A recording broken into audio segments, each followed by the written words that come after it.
Have you ever seen a very stripped down version of the new 2021 Suburban Z71 package?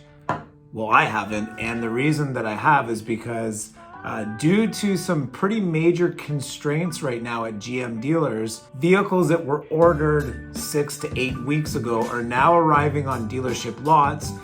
And this is going to be the first batch of these full-size SUVs that are going to be missing some of the really popular options that we would typically order on one of these Suburban. Hey guys, if this is the first time checking out this channel, my name's Ryan.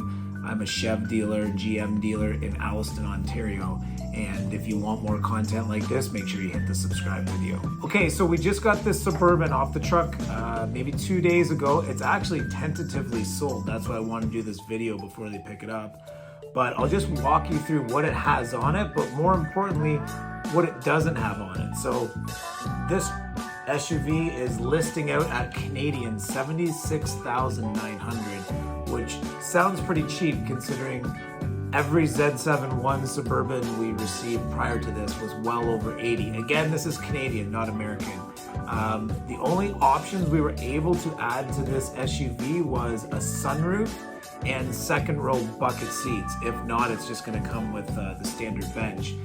The reason that this SUV is weird is the one package that was on constraint is probably the most common package ordered for any of these SUVs, whether it's the Z71 or the RST.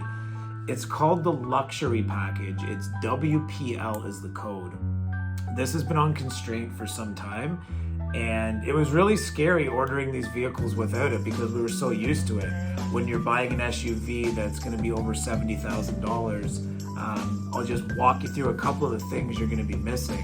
So the driver alert package, so side blind zone alert, the little flash that happens in your mirror when somebody's in your blind zone, that's not going to be on these vehicles. The front collision alert, these Suburbans aren't going to have the cameras around them, so when you're parking in your garage and you want to see how close you are to something, that's not going to be there. Another thing that wasn't on this Suburban that I haven't seen in a long time was a heated steering wheel.